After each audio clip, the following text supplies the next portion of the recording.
What is up, guys? Welcome back to another UFC prediction video. This week we got UFC 310, the final pay-per-view of 2024. Really good card to cap off the year, and I'm really looking forward to this event. Without any further ado, we're going to go ahead and get right into the full card predictions.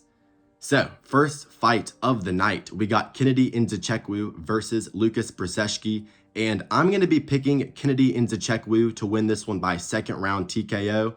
Kennedy never really was able to string together a good win streak at 205, losing to guys like Dustin Jacoby, his last fight at light heavyweight, losing to Ovince St. Preux as a heavy favorite, which was a really bad look considering OSP was washed at that point.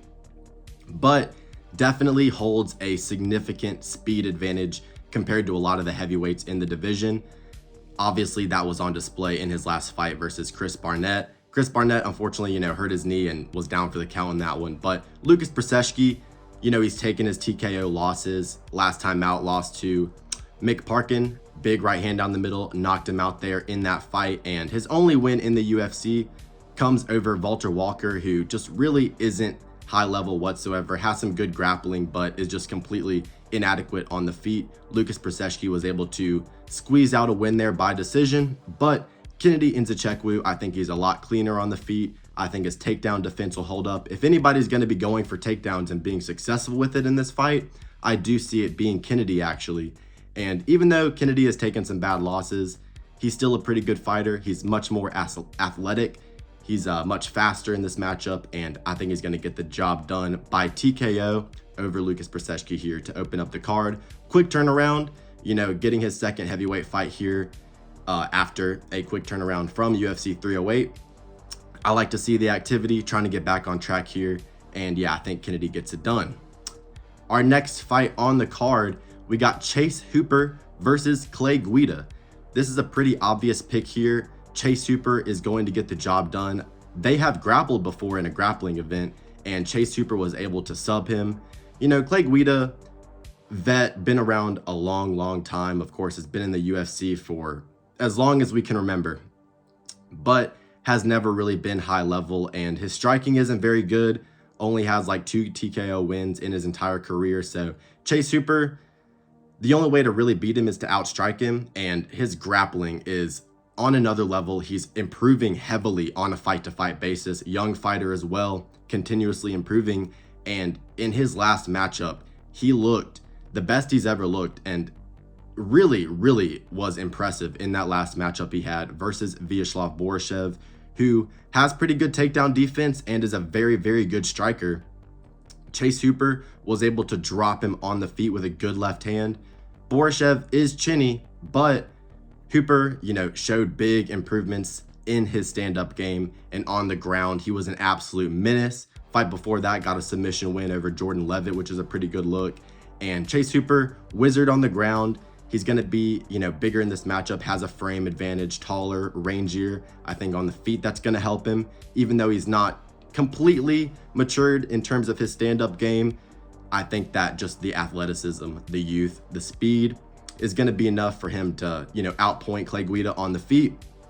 And I think eventually Clay Guida, he always goes for takedowns. He's an aggressive fighter, and I think he's just going to run in for a takedown. Chase Hooper is going to wrap up a guillotine, a choke of some sort.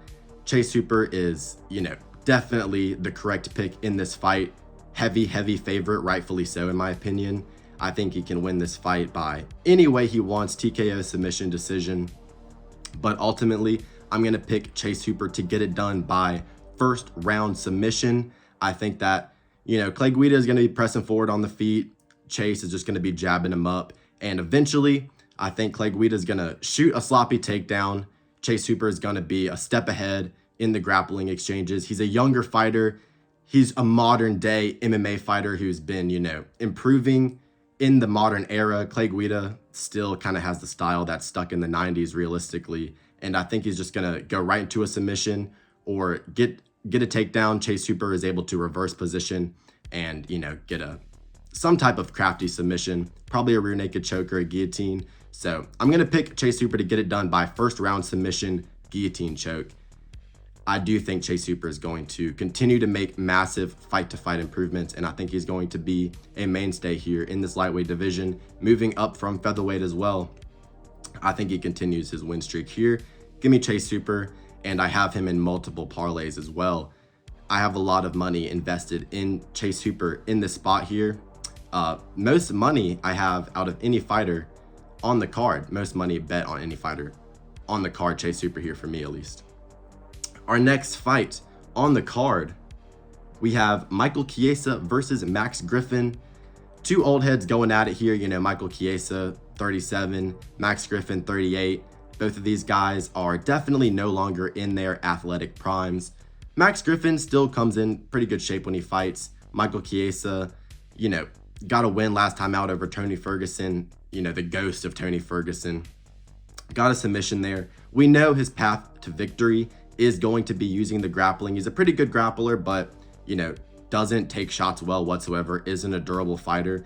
But Max Griffen hasn't really been getting a lot of TKOs recently. I mean, he has gotten TKOs in the past, but, you know, I don't think he's going to go out there and KO Michael Chiesa. If we see a finish in this fight, I do think it's a submission by way of Chiesa.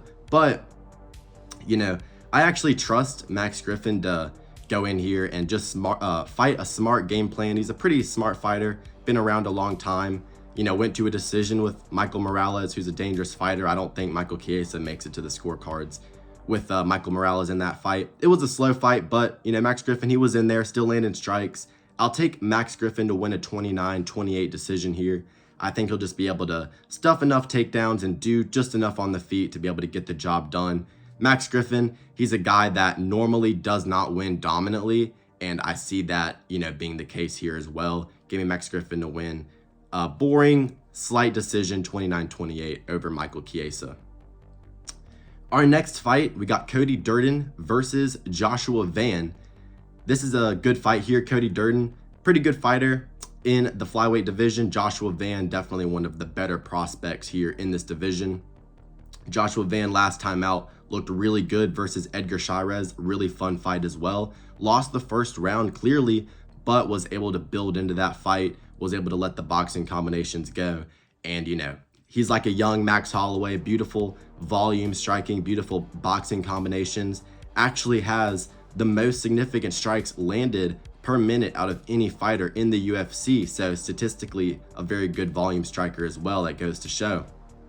But, you know, has looked really good in the UFC, has only taken the one loss in the UFC versus Charles Johnson. Charles Johnson clipped him with 2 really clean shots.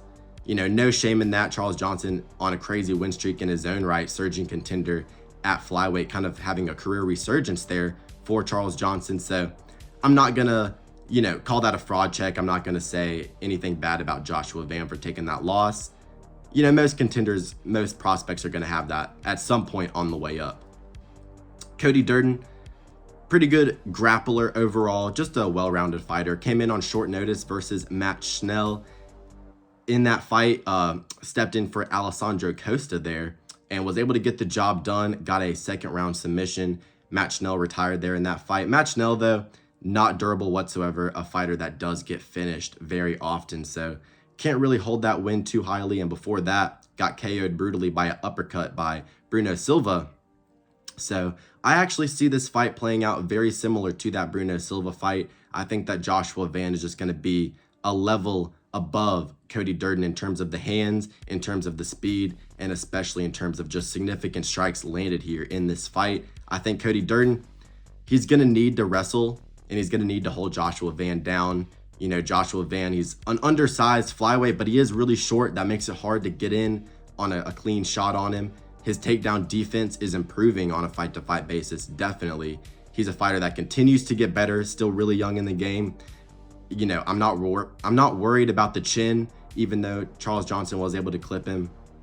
Cody Durden is nowhere near the striker, nowhere near as fast, athletic, rangy as a Charles Johnson. I don't see him having anything really to offer Joshua Van on the feet. You know, his kicking arsenal isn't that good, where that is kind of where you would have to take advantage of Joshua Van, his kicking defense. But, you know, realistically here, give me Joshua Van to win a 30-27 decision. I think he's able to just box up Cody Durden for 3 rounds and, you know, win a pretty clear unanimous decision, like I said, 30-27. Maybe getting taken down in the first or second round, but I think, like I said, his ground game is improving fight to fight quickly, rapidly, and the striking is very, very high level. I think he's able to get the job done here and continue, get another win here in this flyweight division. I think Joshua Van's going to be a name in this flyweight division for years and years to come. Our next fight on the card, we got Chris Weidman, the All-American, versus Eric Anders. Of course, this fight was supposed to be on UFC 309. Eric Anders had to pull out due to food poisoning. You never really know why they have to pull out of these fights, but Eric Anders pulled out. Now it's on 310. I'm going to pick Chris Weidman to get it done here in this fight. I'm pretty sure I picked Chris Weidman to win in my original 309 predictions. I'm going to stick to it here. Eric Anders being the one that pulled out, never really something you like to see. And Eric Anders, I'm pretty much going to keep the same reasoning. I've already given my prediction on this fight. Eric Anders, he's got KO power, and Chris Weidman has been TKO'd in the past, but I just don't see him having a lot of success on the feet. I think Chris Weidman is able to get the wrestling going. I think this is going to be a slow, sloppy fight between two older middleweights here. And in a slow, sloppy fight where there's probably going to be a lot of, clinching against the fence and grappling exchanges eventually, I do favor Chris Weidman getting the better of that. Even though he's old and washed and coming off the injury, I've never really rated Eric Anders. And unless he's able to just have really good defensive wrestling and stay clean with the striking, which I don't see him doing, that's really his only path to victory. But I'm leaning Chris Weidman here. Slight underdog, plus 100, minus 120 for Eric Anders. So yeah, I'm going to go with first underdog pick of the card. Give me Chris Weidman here to beat Eric Anders by give me him by decision. I don't see a finish, coming in this fight whatsoever. Maybe a late ground and pound TKO, but yeah, give me Chris Weidman by decision here. Our next fight on the card, we have a fight that I'm looking forward to a lot in the welterweight division. Welterweight has a lot of really fun prospects on the rise and just really entertaining fighters overall.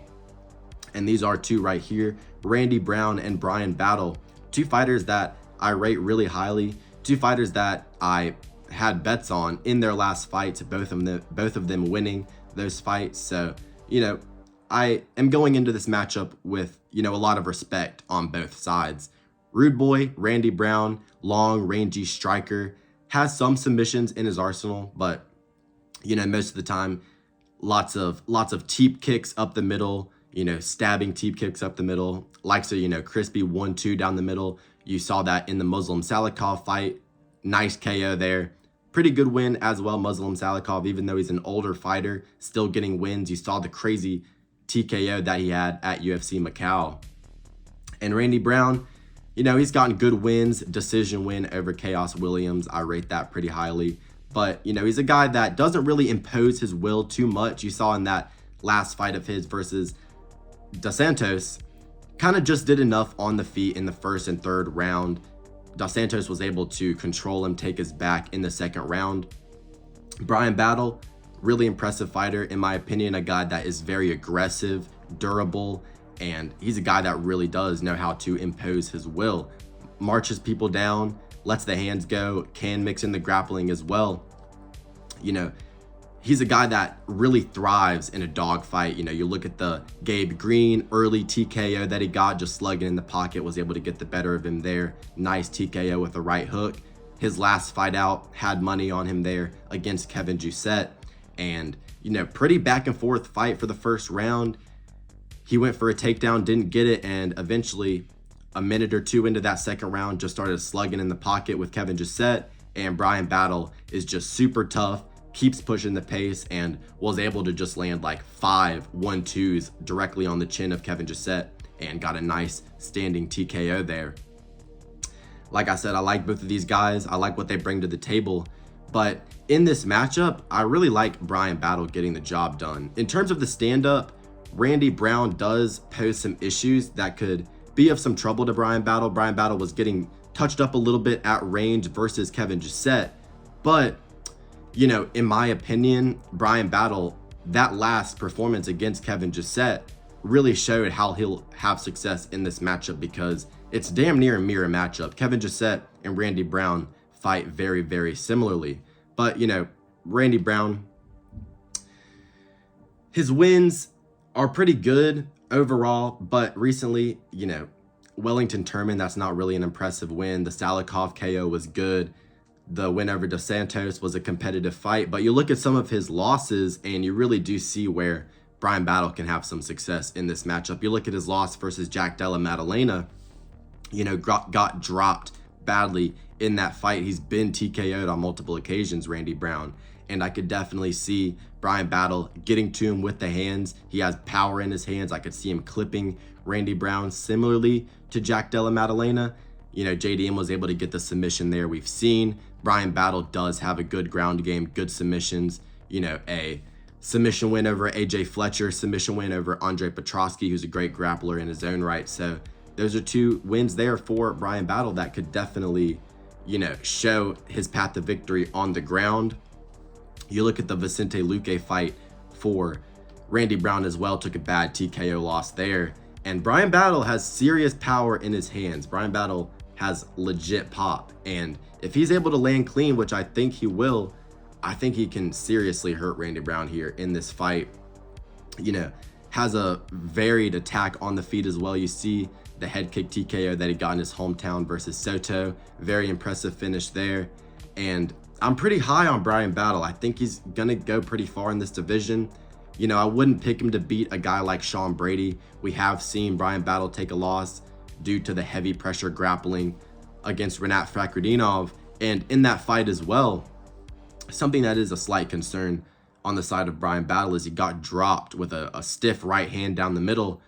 You know, Randy Brown, he is very good at firing that straight cross. And, you know, Bryan Battle getting dropped by Rinat Fakhretdinov, a guy that, you know, doesn't have the striking of Randy Brown. I could see that right cross down the middle being an issue for Bryan Battle. He got tagged with it a few times by Kevin Gisette, who doesn't hit as hard as Randy Brown. But, you know, overall, I think he's going to be able to get the job done.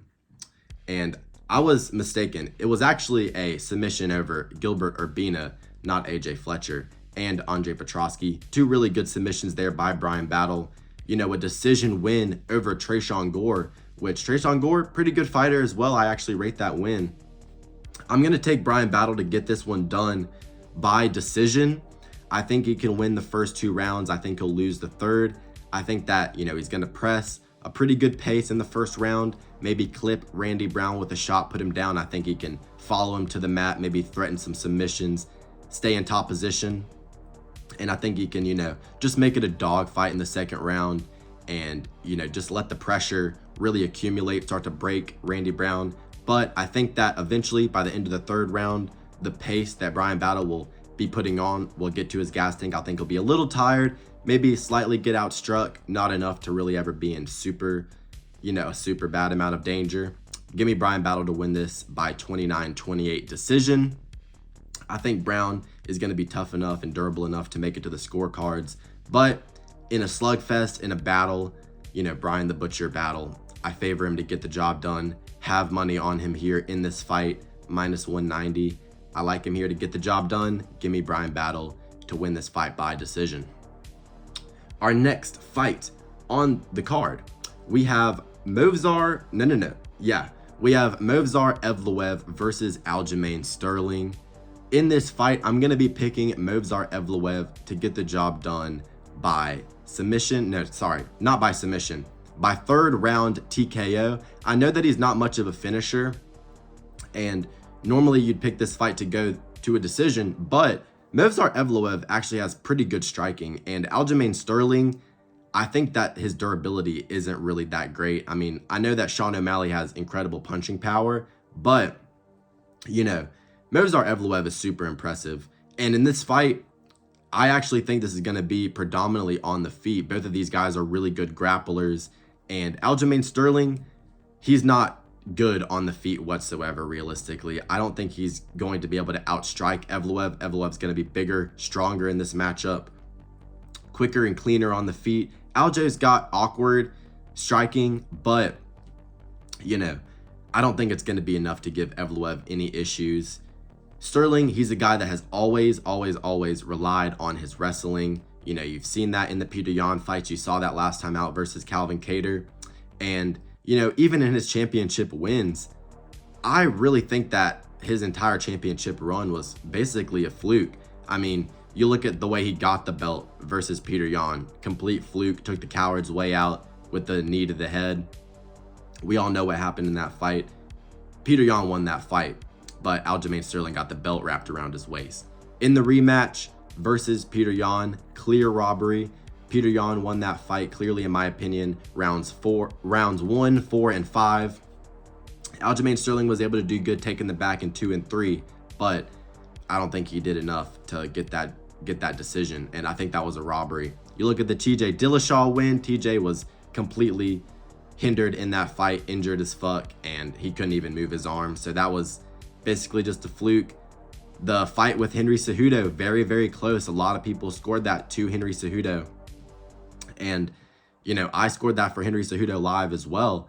So, you know, you look at his championship run, not really impressive whatsoever. Movsar Evloev has been nothing but very impressive, very dominant. You know, wins over Dan Ige, wins over, you know, Diego Lopez, Arnold Allen. Those are wins that I rate super highly. And, you know, Diego Lopez is a submission wizard, and he wasn't able to get a submission on Movsar Evloev there. You know, he threatened a lot in that first round, but, you know, wasn't able to get the job done. Evloev is a very composed fighter, doesn't take a lot of unnecessary risk, which I like. I think that, you know, the grappling is probably going to cancel out, but, you know, I do think that if they are going to grapple and have some scrambles on the ground, I think that Movsar is going to get the better of those. I think he's stronger. And, you know, the undefeated Dagestani Russian is just always going to get the better of the old American vet that's been around. That's just how it goes historically. You already know that Movsar Evloev is going to win this fight. And I actually think that Aljamain Sterling is going to be shooting for the legs for dear life. Movsar is going to be reversing position, getting takedowns of his own, cracking him on the feet. And look at the third rounds of the Lopez fight and the Arnold Allen fight. He was tagging them up good on the feet. His striking is very underrated. He was tagging them up, clean shots on the feet, both of them in that third round against the fence, being aggressive. And, you know, both of those guys are very durable, more durable than an Aljamain Sterling. And, you know, some people thought that Arnold Allen won that fight. It was a 30-27 for Movsar. He was in complete control for that entire match. Apart from, you know, the knees to a grounded opponent situation that happened in that third round. After that, he was tagging Arnold Allen, out scrambling him on the ground. And I think that Movsar Evloev is going to be able to, you know, out scramble and out wrestle Aljo in the first 2 rounds, outstrike him on the feet. I think that Aljo, you know, he's coming in off of an injury. This fight was supposed to be on UFC 307, older fighter here, 35 years of age. And coming into this fight after surgery on his shoulder, has been KO'd in his career before. You know, the Marlon Moraes TKO starched him dead. Sugar Sean O'Malley dropped him badly. And I could just see an accumulation TKO here from Movsar Evloev. I think he needs a finish to be able to get a title shot opportunity. I think he knows that, just because of the state of the featherweight division. I think he wants a crack at Ilia Topuria. That would probably end up being a pretty competitive fight, but I'm going to take him to beat Aljamain Sterling here by a third round TKO. I think he's just going to outclass him easily for the first 2 rounds, and I think that Aljo, aging, coming in off an injury, I think it's going to be too much. I think Evloev is going to be able to just get like a standing TKO in the third round, you know, an early stoppage. I'm pretty high on Evloev. I have a good amount of money invested on Movsar Evloev here in this spot versus Aljamain Sterling. Pretty confident in him getting the job done. 2-1, 2.5-1 favorite. I think that's completely warranted here. I don't see Aljo having a path to victory whatsoever. I think Movsar is going to be able to outclass him everywhere the fight goes. So, yeah, give me Evloev to win this by third round TKO. Our next fight on the card, we got Themba Gorimbo versus Vicente Luque. Now, this is an interesting one to try and predict because Vicente Luque is 100% the better fighter, you know, on paper in terms of the skill set they possess. You know, Luque, he's gotten some really good TKOs, you know, TKO win over Bilal Muhammad, you know, knocked out Randy Brown, knocked out Mike Perry. He's had some really impressive performances. You know, he's got a really good Darce choke, good overall grappling. We saw that in the RDA fight as well. But Vicente Luque, in his last 2 losses, after his last 2 losses, he's been a completely different fighter. You know, Jeff Neal absolutely brutalized him, gave him a brain bleed, TKO in the 3rd round. That was a vicious loss, and Vicente has not been the same ever since. You look at that Joaquin Buckley fight, and Joaquin Buckley is a fighter that I've never really rated too highly, but I'm really starting to come around on Buckley. I think he's made some very, very drastic improvements fight to fight in every aspect of his game. But, you know, Buckley wasn't even looking too impressive in that fight, and, you know, was swinging haymakers, missing most of them, but landed like, you know, 1 or 2 good shots in that 2nd round. And after that, Luque just completely quit, went in for a takedown, couldn't get it, and after that, just let Buckley TKO him. Now, since then, Buckley has gotten 2 wins that I've really been impressed with over Ruud Zaboyev and Stephen Wonderboy Thompson. But, you know, that fight really, really showed me just so many red flags for Vicente Luque. I think his durability is completely gone. I think his self-belief is completely gone. I think all the conviction that he used to throw his strikes with is completely gone. Just has no conviction with anything he does. You know, isn't confident in there anymore. And, you know, he's so focused on, you know, moving his head and teep kicking his opponent away that he doesn't use the skill set that got him to the top anymore. And, you know, Themba Gorimbo, he's a guy that, in terms of his skill set, I'm not super high on him, but, you know, he's a fighter that I have bet on in his last 2 fights. He's been, you know, been good to me in that regard, been making me some money. You know, the win over Ramiz Brahimaj, that's aged decently. You know, Ramiz Brahimaj did get a win at UFC 309, good TKO there, and he's all right on the ground. Themba was just able to smother him, use grappling, and just completely break him in that fight. Boring performance, but completely dominant. Fight after that, you know, went out there and did what he needed to do over Nico Price, dominated him, looked pretty decent on the feet, but then again, that is Nico Price, who moves in absolute slow motion. But the X factor in this fight for me is, although these guys are, you know, the same age, and Vicente Luque has a much better skill set, has been fighting the better competition, he has a lot of miles on him. He's taken a ton of damage, and I think he's completely shot in terms of his confidence and his willingness to really go out and compete and stay at the top of this division. On the other side, Themba Gorimbo is super, super motivated. You know, this guy he's just an inspiration, realistically. You know, came over, broke as hell, finessed The Rock out of a house, and has been finessing his opponents ever since. Is an athletic fighter, does have, you know, that fast twitch ability, pretty decent power in his hands. We saw that in the Pete Rodriguez TKO that he got. And, you know, he's a fighter that's improving on a fight-to-fight basis, is decently durable, has taken a submission loss to AJ Fletcher, which isn't great. You know, Vicente Luque does have pretty good submissions, but Themba Gorimbo, I think that he's just super determined here in this spot. I think he wants it more. You know, if you look at his Instagram captions and shit, he's like, I will win this fight by whatever means necessary.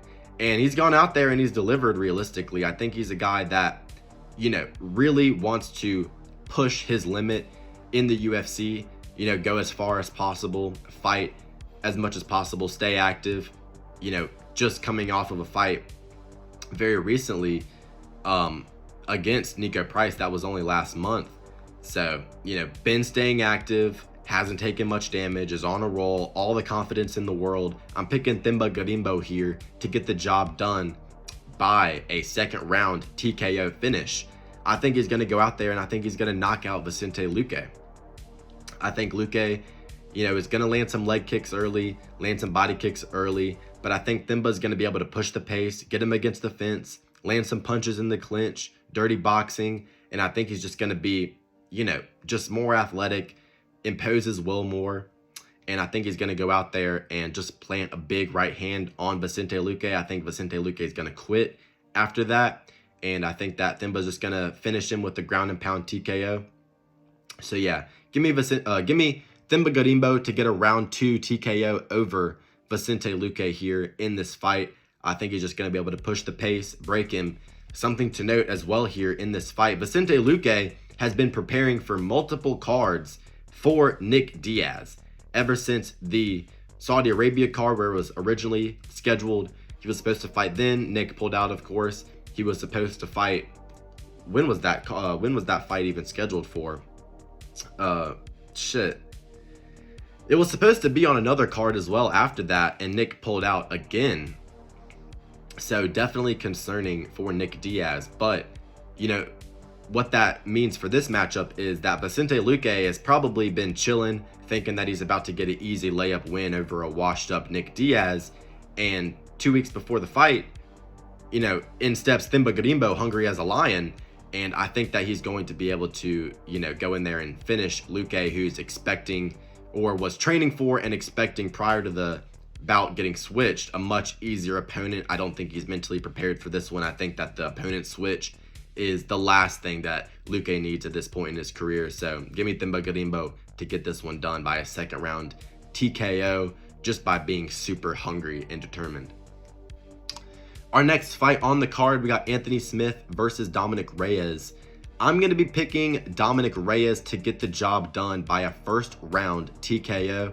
I think Anthony Smith is just way too slow, way too lethargic, has taken way too much damage, and is just nowhere near on the level that it will take to beat Dominic Reyes at this point in his career. You know, Anthony Smith, you know, his last win out over Petrino. Petrino was hurting him on the feet, but shot a stupid takedown and got guillotined. Dominic Reyes isn't going to be shooting any stupid takedowns. You know, fight his last win before that, you know, a win over Ryan Spann, who just isn't a good fighter whatsoever. Doesn't try to win his fights whatsoever. So I really can't rate that whatsoever, in my opinion. Has gotten starched multiple times. I mean, you look at the Khalil Roundtree TKO, that was nasty. He's been TKO'd many times. You look at the Glover Teixeira fight, that was brutal. Lost teeth in that matchup. And, you know, his most recent fight versus Roman Dolidze was his career worst performance realistically. Did nothing in that fight, didn't let his hands go, had no dynamic ability on the feet, looked slower than ever, you know, didn't shoot takedowns whatsoever, got controlled against the fence in the fetal position, got just teed off on against the fence with clinch shots and ground and pound. Really shocking display from Anthony Smith in that last outing versus Dolidze, who is just an absolute oaf, is not slick on the feet whatsoever. Dominic Reyes beat John Jones 29-28 in a very close fight. And, you know, of course, got TKO'd badly by Jan Blachowicz and Jiri Prochazka, but those are guys that hit like trucks and are on super high-level strikers. Jan Blachowicz and Jiri Prochazka are leaps and bounds, planets and universes above Anthony Smith in terms of the level of fighter they are, and especially of the level of danger that they present to a fighter with chin issues like Dominic Reyes. But, you know, did take that jab loss to Ryan Spann. That just was completely a show that he didn't have a chin anymore. That wasn't really a skill issue. But last time out, bounced back against Dustin Jacoby, getting a first round TKO beautifully. I was in attendance for that fight. And on that UFC Louisville card, that was actually the only fight on the entire card that I got wrong in terms of predictions. And I did mention that Dominic Reyes could win, but I just didn't trust his chin. Should have trusted the chin because I would have clean sweeped that UFC Louisville card, but I was glad he got the job done. Really glad to see that fight in person. Exciting, explosive finish. Caught him with the counter left hand. Beautiful knee up the middle afterwards to the chin and finished him off with ground and pound shots. You know, has gotten some really impressive TKOs in the past over, you know, Chris Weidman, I believe he TKO'd in the past as well when he was on the come up before he fought John Jones. I know he holds a win over Chris Weidman. Yeah, it was that classic counter left that Dominic Reyes can land. A win over Volkan Oezdemir looks really good as well. TKO over Jared Cannonier. So, you know, we know that Dominic Reyes has really good striking, has good power in his hands. And I think that he's going to go in here and just absolutely starch Anthony Smith. First thing, beginning of the fight. Easy left hand TKO for Dominic Reyes to get back on track. I think that he's going to get another win streak going here. I'm glad he's able to rebound. He's had a really rough couple of years since that John Jones fight, but I think Dominic Reyes goes in here and gets his second win of 2024. He has good defensive wrestling. He's much more athletic. He's way faster, and he's going to be able to go in there, just be too slick for Anthony Smith, catch him with something clean. Anthony Smith, every time he fights somebody with, decent power, he tends to, take a lot of damage. Dominic Reyes as well, really good left kicks. You got to think he's going to be able to, chop at the legs of Anthony Smith, who does have issues checking low kicks. Give me Dominic Reyes to win this by first round TKO, left hand to the dome. Our next fight on the card, we got Nate the Train versus Doo Ho Choi. I'm going to be picking Nate the Train to get this one done. Doo Ho Choi, pretty good fighter, good win last time out over Bill Algeo. Left hook, cut Bill Algeo in the eye, and that was all he could take. And, Nate Landwehr, good win last time out over, I believe it was Jamal Emmers, if I'm not mistaken. Took some damage in that fight, but was able to, get the comeback victory. Yes, it was over Jamal Emmers. His fight before that over Dan Ige, lost that fight, got dropped in the second and third rounds with a good left hook, but kept it competitive, wasn't getting schooled by Dan Ige, and Dan Ige is one of the higher level fighters in this division. He's gotten some really, really good wins in the past over Ludovic Klein and David Onama as well. I know he's taken his TKO losses to Herbert Burns, which was a complete fluke, and Julian Erosa was able to catch him. Nate Landwehr has gotten caught with knees before in the past, but Doo Ho Choi was inactive for a long time due to, I believe, having to do military service. Before that, he was on a pretty bad loss streak, before he got that win over Bill Algeo. I'll check it right now. I believe he was on a 3 or 4 fight loss streak before getting that bounce back win last time out. Yeah, 3 fight loss streak, Club Swanson, Jeremy Stevens, and Charles Jourdain, and a decision, a draw with Kyle Nelson, which isn't a horrible look, but he was on a pretty bad skid before coming back last year, and I'm going to pick Nate the Train to be able to get the job done. I think he'll be able to push the pace. Bill Algeo was kind of having success in that fight, but wasn't changing levels enough. Seemed to get really, really tired in that second round. And I don't think that we're going to have to worry about Nate the Train getting tired. He's got excellent cardio, pushes the pace. He's a marauder. In terms of the technical breakdown of this fight, Doo Ho Choi probably has the cleaner boxing, but I think that he's just going to get broken. I don't think that he has the grit and the heart to really be able to stay in there with Nate Landwehr. He's going to be pushing a heavy pace, grappling a lot. Give me Nate the Train to win this fight by a third round submission over Doo Ho Choi. I'm not sure if Doo Ho Choi has ever been submitted.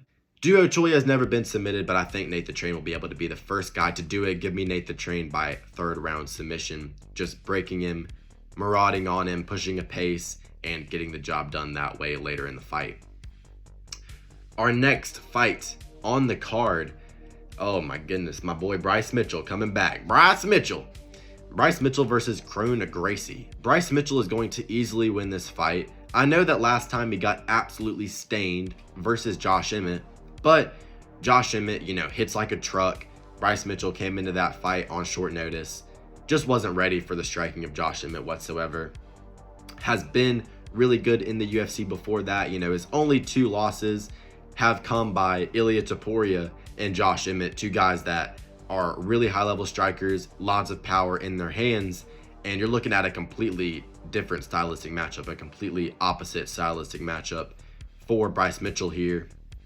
Instead of a guy that's super dangerous, that's going to test your chin, it's a guy that presents no danger whatsoever and is just a completely inequipped MMA fighter, a guy that is not UFC level.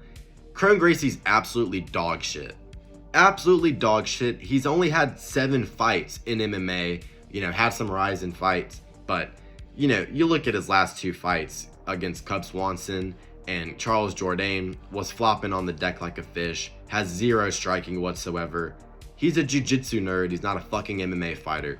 Bryce Mitchell was able to knock down and finish Edson Barboza. So if he's able to knock down Edson Barboza, who's one of the best strikers in featherweight history, I'm pretty sure he's going to be able to easily school and dismantle Crone, the shitty jiu-jitsu player, Gracie, on the feet. I mean, dude, it was actually a decision win over Edson Barboza. He wasn't able to finish him, but, you know, he's had some really impressive performances in the UFC, has had some submissions in the UFC over Matt Sales. Of course, that was that twister, the first twister ever in the UFC, I believe, or one of the only ones ever in the UFC. But like I said, on the feet, Bryce Mitchell should just be able to piece him apart and beat him the fuck up on the feet. Bryce Mitchell has decent striking. You know, he was in there with Ilia Topuria, you know, got fucked up in that fight, but still, you know, he's actually a competent striker on the feet. He's not completely dog shit like Crone Gracie. Like I said, was able to drop Edson Barboza, who doesn't have a great chin, but still, it goes to show that Bryce Mitchell's striking is adequate. It is competent for, you know, the UFC level of competition. Wasn't able to get the finish. I thought he got a submission in that fight. I was misremembering it, but, you know, nonetheless, I think he's going to go out here and just not shoot any takedowns. Don't entertain the grappling whatsoever with this BJJ nerd, because his only path to victory, Crone Gracie that is getting a lucky submission. He's not going to be able to go out here and win in any other way other than a lucky submission. So Bryce Mitchell, just don't shoot any takedowns, beat him up on the feet. Seems pretty simple to me. I think that Bryce Mitchell is going to be able to go in here and easily dismantle him, probably get a leg kick TKO or something along those lines. But I'll pick Bryce Mitchell to get the job done by a second round TKO over Crone Gracie. So yeah, I have Bryce Mitchell in a parlay with Chase Hooper as well. I think he gets the job done here pretty easily. All right, we move on to the feature fight of the evening. Last three fights of the night here on this card. Very, very important fight here in the heavyweight division. We got Alexander Volkov versus Ciryl Gane. I'm going to be picking Ciryl Gane to get the job done here by decision. You know, Volkov and Ciryl Gane, they fought before over the course of 5 rounds. Ciryl Gane was able to get the job done there. Really impressive. But, you know, Alexander Volkov did start pretty decently in that fight. 3 rounds really does help Alexander Volkov here, in my opinion. But nonetheless, I'm going to trust in Ciryl Gane here to do enough and win a striking battle. I think that Ciryl Gane is by far the best striker in the heavyweight division. I think he's the best striker in heavyweight history, and I don't really think anybody else comes close. His only 2 losses have been strictly because of grappling. Nobody can stand with this guy in the heavyweight division. He's dismantled every single one of his opponents on the feet. You know, was outstriking Ngannou even with the threat of the gnarliest KO power in MMA history on the other end. You know, was dancing around Ngannou, making him look silly. John Jones, you know, shot a takedown instantly in their fight.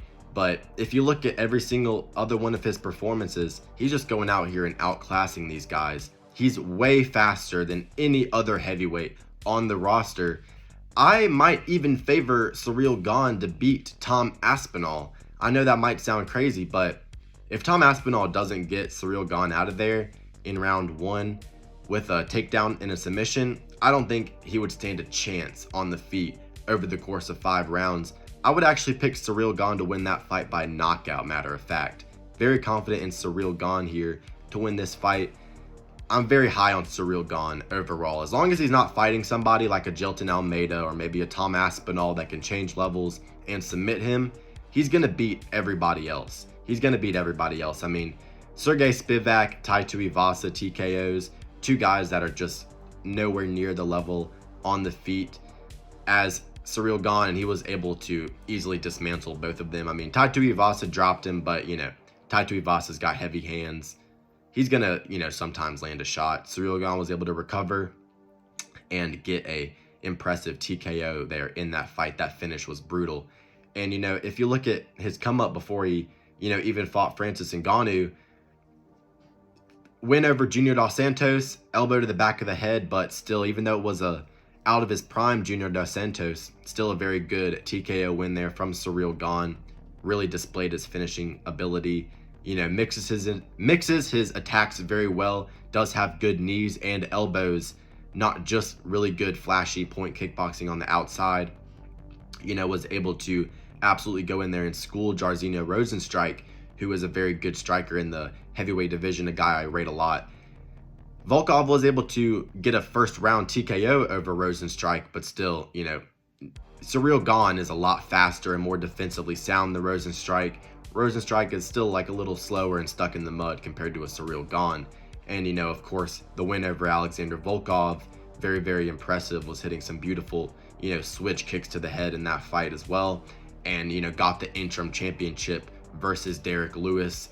Derek Lewis is way too slow and lethargic to be able to even land a finger on Ciryl Gane. Ciryl Gane was dancing around him and styled on him for that entire fight and finished him against the fence, of course. Alexander Volkov, he fought Derek Lewis back in the day on the Conor McGregor and Khabib card. He was doing very, very good in that fight, but Derek Lewis cracked that chin. Alexander Volkov, he has taken some damage in his career. I mean, you think about that Derek Lewis TKO loss, that wasn't great for the chin, and I believe he's only taken one other TKO loss in Bellator. Yeah, in Bellator. So he's only been TKO'd twice, but a fighter that has been around a while, has taken some shots. But I don't question his durability. He's a very tough fighter, very smart fighter, and doesn't really put himself in too much danger.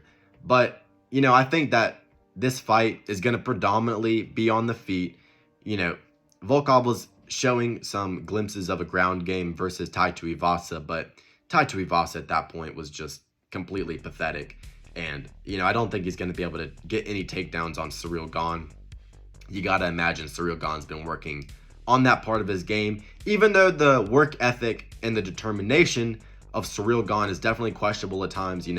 Didn't fight to get out of the submission of Jones whatsoever, and has been very vocal in the past about not training outside of training camps and not really taking wrestling practice too seriously and stuff like that. But all of that to the side, when it comes to a striking battle at heavyweight, Ciryl Gane's gonna win. He's twice as fast as everyone in this division. The striking arsenal is way more educated than everybody in this division. And like I said, I think Ciryl Gane is the best heavyweight striker to ever grace the sport of mixed martial arts. I think he gets an easy 30-27 win here over Alexander Volkov. Volkov's put together a nice little win streak, but I don't think he can beat Ciryl Gane. If I had to make a prediction for the heavyweight division, I think John Jones retires and we see Ciryl Gane fight Tom Aspinall for the undisputed heavyweight title. My pick would be Ciryl Gane, just letting you know that early. So yeah, give me Ciryl Gane, really high on him. I don't think he's gonna lose another fight anytime soon, unless it's to Tom Aspinall by submission. He's got everybody covered on the feet at heavyweight, for sure. Our next fight on the card, looking forward to this one, very emotionally invested in this one. Shavkat Rakhmonov, one of my favorite fighters, definitely top 5 favorite fighters. My top 5 is interchangeable sometimes depending on who's fighting when.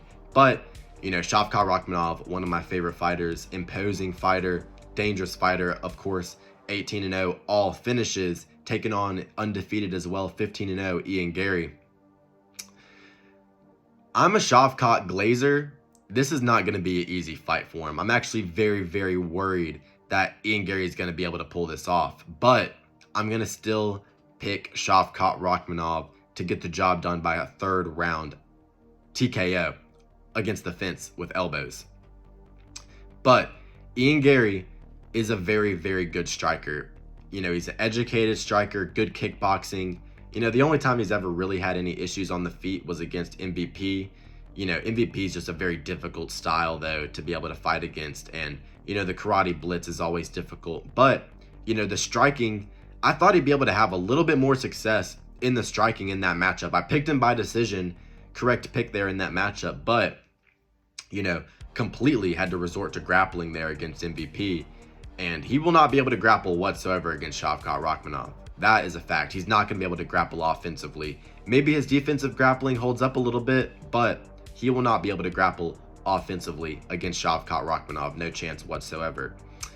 But, on the feet, I could see him being able to outstrike Shavkat, I'm not going to lie, especially in terms of just the numbers. Maybe not do more damage, but the front kicks up the middle, the leg kicks, the body kicks, the jab, all of those are really good weapons for Ian Garry. We've seen in the Magny fight, he's really good at investing in the low kicks. In the Jeff Neal fight, showed some really good clinch work, really good clinch knees in that fight. But, in that Jeff Neal fight, Jeff Neal wasn't nearly as aggressive in that fight as he was against Shavkat. Not sure why, but, looking at the Shavkat side, diverse, kind of unorthodox striking, gritty striking for sure. Really good knees up the middle, long knees when his opponent steps into range. One of his best weapons that isn't going to be useful at all whatsoever in this matchup. Ian Garry isn't going to be crashing in, waiting for a knee up the middle. He's going to be on the outside, jabbing and leg kicking. I was really, really confident in Shavkat Rakhmonov beating Belal Muhammad, beating Kamaru Usman for, maybe an interim title if Kamaru Usman was going to be the one stepping up. I was really confident in him, like I said, beating Belal. Shavkat's going to have most success against a guy that's trying to pressure him, against a guy that's going to try and have a grit battle with him, try and outwork him. Those are the fights that Shavkat's going to have success in. He's really good in a dog fight. You're not going to be able to out-scrap this guy, out-hustle this guy in a gritty fight where two fighters are going forward, trying to get takedowns, landing strikes, moving forward. That's Belal's game, takedowns, pressure, hands moving forward. Very similar to Shavkat Rakhmonov. Doesn't really have the submission threat of a Shavkat, but, in a fight where two fighters are meeting in the middle of the octagon and being aggressive, I always favor Shavkat. That's why I was, damn confident he would beat Belal. I think Belal is an easier fight for Shavkat than Ian Garry, dare I say, because Shavkat, sometimes he has a little bit of trouble, really pushing his opponents back to the octagon, landing strikes, getting takedowns. He doesn't always shoot the cleanest takedowns. He'll get you in the clinch, he'll land some knees, and he'll eventually work his way to a dominant position. We saw that against Stephen Wonderboy Thompson, but Ian Garry at this point in his career is a lot faster than Wonderboy. I think that his defensive grappling is, making vast improvements on a fight-to-fight basis. And even though probably shouldn't try and take too much from it, we have seen sparring footage between Ian Garry and Shavkat Rakhmonov, and dare I say that even though they're not grappling, looks to just be kickboxing sparring, dare I say Ian Garry looks to be getting the better of most of these exchanges.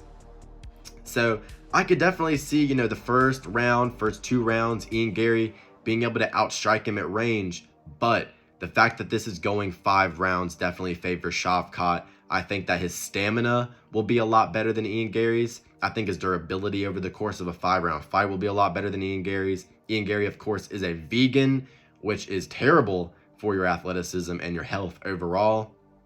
When he really starts to have to push that gas tank and, really go into the deep reservoirs and pull out all that energy, he's going to be running on, peas and carrots. And Shavkat Rakhmonov is going to be running off of steak and horse meat. So I think we know who's going to be more athletic and have more grit and is going to be more, well-fed going into this matchup. It's going to be Shavkat Rakhmonov. And Ian Garry, although he was able to take some strong right hands from MVP, did get dropped versus Hassan Kanan. So the chin is always going to be a little bit questionable. Shavkat Rakhmonov ate absolute nukes from Jeff Neal, landing clean on the chin, and he just smiled through it and just kept walking him down. So the durability is not a concern whatsoever for Shavkat. He's got that, Middle Eastern Genghis Khan gene, kind of like an oral buy, where you could hit him in the fucking head with a sledgehammer and they're just going to be fine. The durability is not a concern. Unless Ian Garry's going to be able to be perfect for 25 minutes and strike on the back foot, he can't win this fight because Shavkat's eventually going to get to him. He's going to land strong right hands down the middle. I think he's going to be landing kicks of his own. He's got a good front kick to be able to get people against the fence. And I think in a big spot like this, Shavkat will be able to just be aggressive enough, walk forward, break him, strong right hands down the middle, like I said, eventually get him in the clinch, knees, elbows. And I think Ian Garry is going to basically fight off of fear and just trying to evade and matador Shavkat for the first little bit of this fight. I think he's successful, but I do see him getting tired at the end of the second and third rounds. and then eventually Shavkat finding a finish, clinching him up against the fence and just brutalizing him with short hooks on the inside, elbows against the fence. And I think that Garry is going to be, just getting damaged against the fence, not going to be able to use footwork to get out. Shavkat's just going to be marching him down. Garry trying to land kicks to keep him off of him, but he just can't keep him off of him. And eventually Shavkat ends up breaking him and getting that 3rd round TKO. I think it's just going to be like, body lock, couple of hooks around the guard of Garry from the back position, and then Garry kind of tumbles. Shavkat a few elbows on the inside, and that's going to be all she wrote. Garry goes down to a knee, ground and pound TKO finish. So I'll take Shavkat to win by 3rd round TKO here in this matchup. I don't know if I mentioned I do have money on Ciryl Gane, and I do have money on Shavkat Rachmanov here at the odds of -245. I can handle that line. It's now close to -400 for Shavkat, which is a little bit crazy. I think he wins the fight, but at this point the value is probably on Garry as a huge underdog because he is the more technical fighter, but I do see Shavkat breaking him. But I think that in terms of him being a 4-1 favorite, people really do believe in Shavkat. They think he's going to be the next champion. I do as well. I do see him beating Bilal Muhammad in their eventual fight next year. So yeah, give me Shavkat Rachmanov to beat Garry by 3rd round TKO in the co-main event of UFC 310. And I'm going to crash the fuck out if he doesn't, because damn, dude, if Garry beats Shavkat, that would fucking suck. The MMA world would trip. Our main event of the evening, we have Alexander Pantoja versus Kai Asakura. Alexander Pantoja, one of the best or the best flyweight in UFC history, in my opinion. I think you can make a very, very realistic argument that he is above Demetrius Johnson on the GOAT list. I would honestly probably favor him over Demetrius Johnson on the GOAT list. The level of competition is nowhere near the same. But I mean, you look at Pantoja, he's fought Figueiredo, beaten Matt Schnell, TKO'd him. Everybody's done that, but, that's just kind of a feather in the cap that you have to have at flyweight if you're going to be good. Somehow lost to Askar Askarov in 2020, but I can look over that win. Because it was in the middle of COVID. Maybe his training situation wasn't great. I can look over that. I can call that a COVID fluke. A loss to Dustin Ortiz back in the day. Dustin Ortiz was always a good striker. He TKO'd Manel Kape. A win over Brandon Moreno as well right after that fight. A win over Brandon Moreno as well on The Ultimate Fighter. Has 3 wins over Brandon Moreno, who's one of the best flyweights in the world. Kai Asakura has never even fought someone at Brandon Moreno's fucking level. And Pantoja's beat him 3 damn times. I mean, lost to Davidson Figueiredo, but that's one of the best flyweights in history, one of the, best lower weight class fighters in history as well. And he was in that fight. He was a dog in that fight. Dog tough, got knocked down multiple times, but was able to make it to the final bell, still was imposing as well. Has beaten Manel Kape, has beaten Brandon Royval twice, subbed Alex Perez easily. And like I said, win over Brandon Moreno for the belt. And last time out had an absolute dogfight with Steve Erceg and got his hand raised.